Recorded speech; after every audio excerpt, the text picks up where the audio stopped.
लोकसभा चुनाव की तैयारियों में जुटी कांग्रेस 3 दिन तक दिल्ली में सहयोगी दलों के साथ मंथन करेगी और इस दौरान लोकसभा चुनाव में सीट शेयरिंग पर बात होगी। बात तो शुरू हो रही है, लेकिन आगे की राह आसान नहीं। इंडिया ब्लॉक की 4 बैठकें हो चुकी हैं। कई सवाल ऐसे हैं जिनका अब तक कोई जवाब नहीं मिला। बार बार ऐसे बयान सामने आ रहे हैं जो बता रहे हैं कि खींचतान चल रही है। हर रोज मामला पेचीदा होता जा रहा है। इंडिया ब्लॉक के कुनबे में पूरी 19 पार्टियां जुट तो गई हैं, लेकिन सहमति नहीं बन पा रही। ब्लॉक की 4 बैठकें भी हो गई, लेकिन अब तक 4 दिन चले 2.5 कोस वाली बात हो रही है। कभी यूपी में खींचतान नजर आती है तो कभी बंगाल में ना चेहरा तय हो पाता है और ना ही मुद्दे। 4 बैठकों में बड़ा मंथन तो हो गया, लेकिन अब तक कोई ठोस बात तय नहीं हुई। पिछली बैठक में तय हुआ कि 31 दिसंबर तक सीटों पर शेयरिंग पर आखिरी फैसला हो जाएगा, लेकिन नए साल के 7 दिन गुजर चुके हैं, लेकिन इंडिया ब्लॉक में सीटों पर कोई फैसला फिलहाल तो होता नहीं दिखा। लोकसभा में 136 सीट पर, राज्यसभा में 90 सीटों का दम रखने वाले इंडिया ब्लॉक में लगातार मतभेद निकलकर सामने आ रहे हैं। बड़े नेता चुप्पी साधे हैं, लेकिन दूसरे नेताओं में सीट को लेकर खुला घमासान दिख रहा है। खुलकर बयानबाजी चल रही है। इंडिया ब्लॉक की कई चुनौतियां हैं, जैसे कौन ब्लॉक का संयोजक होगा, पीएम पद का कैंडिडेट कौन होगा, किसी एक चेहरे को आगे रखने की बारी आई तो वो कौन होगा, विवाद वाले राज्यों में एक राय कैसे बनेगी और विवाद वाले राज्यों में सीट शेयरिंग कैसे होगी, कांग्रेस के ज्यादा सीटों के दबाव को क्षेत्रीय दल कैसे लेंगे, कांग्रेस क्षेत्रीय पार्टियों से ज्यादा सीटें कैसे हासिल करेंगी। 4 बैठकों में अब तक कोई ठोस फैसला नहीं हो पाया। जिस राज्यों में कांग्रेस और सहयोगी दलों के बीच सबसे ज्यादा घमासान है, उनमें बंगाल सबसे ऊपर है। यहाँ ईडी पर हमले के बाद से जो बयानबाजी हुई उसको देखें तो सीट शेयरिंग बिल्कुल आसान नहीं होगी। कांग्रेस बंगाल में ममता बनर्जी के साथ हाथ मिलाकर चुनाव लड़ने का इरादा रखती है, लेकिन हाल ये है कि यही कांग्रेस बंगाल में कानून व्यवस्था पर सवाल उठाकर कहती है कि बंगाल राष्ट्रपति शासन लगाने का फिट केस है। बीजेपी ममता सरकार को लेकर दे रही है कमोबेश वैसे ही कांग्रेस बोल रही है और टीएमसी भी कांग्रेस को निशाना बनाने में कोई कसर नहीं छोड़ रही। कुणाल घोष अधीर रंजन चौधरी को बीजेपी का एजेंट करार दे रहे हैं। बंगाल में दोनों पार्टियां की राह आसान नहीं। पश्चिम बंगाल में कुल 42 लोकसभा सीटें हैं। कांग्रेस 6 से 10 सीटें चाहती है, लेकिन टीएमसी 2 सीटों पर राजी दिखती है। सीट शेयरिंग का मसला सबसे ज्यादा पेचीदा बंगाल में है।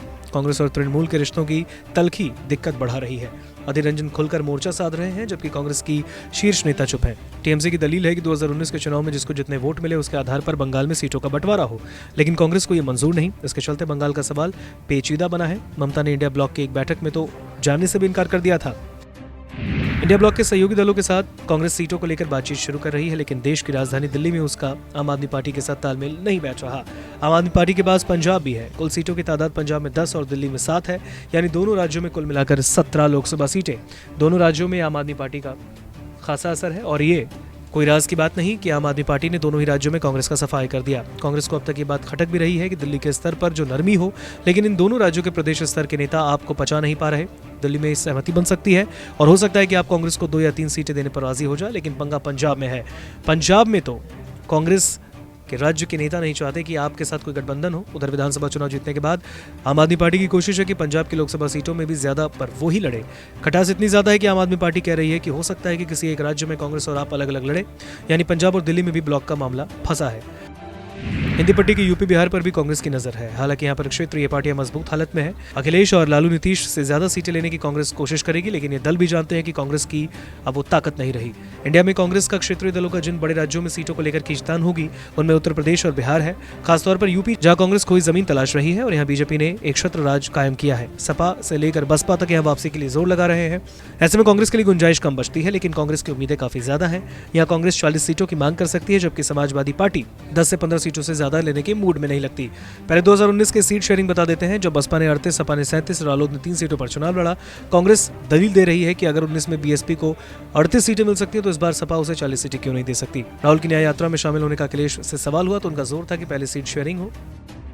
और यूपी जैसा ही मामला बिहार का भी है। हालांकि यहाँ कांग्रेस, आरजेडी और जेडीयू के बीच आपसी समझदारी ठीक दिखती है। यहाँ लेफ्ट दल भी सीट की उम्मीद कर रहे हैं। कांग्रेस के राज्यों के नेता दबाव बना रहे हैं कि उनको ज्यादा सीटें मिले।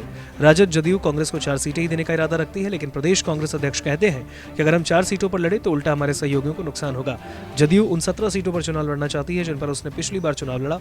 आरजेडी भी वो सीटें नहीं छोड़ेगी जहां वो पहले लड़े थे। ऐसे में बिहार में पेच फंस सकता है। महाराष्ट्र में भी कांग्रेस और शिवसेना उद्धव गुट के नेताओं के बयानों से घमासान छिड़ा है। इन बयानों से समझा जा सकता है कि महाराष्ट्र में राह पथरीली है। यहाँ भी शिवसेना, उद्धव गुट और कांग्रेस के बीच घमासान मच सकता है। उद्धव ठाकरे नरम रुख दिखा रहे हैं, लेकिन उनके सिपहसालार संजय राउत आग उगल रहे हैं। अंदर खाने खींचतान है, लेकिन शिवसेना गठबंधन की जीत का दावा करने से नहीं चूक रहे। उद्धव ठाकरे को भी लग रहा है कि महाराष्ट्र में सीटों की खींचतान होगी। हालांकि वो सब कुछ दिल्ली में बात करके सुलझना चाहते हैं। पश्चिम राज्य महाराष्ट्र कांग्रेस के लिए दिक्कत है। यहाँ भी कांग्रेस की जमीन छीनी है। शिवसेना 23 सीटों पर चुनाव लड़ना चाहती है, जबकि कांग्रेस यहाँ 16 से 20 सीटें चाहती है। एनसीपी भी ज्यादा सीटें लेने की कोशिश करेगी। यानी सब कुछ आसान नहीं।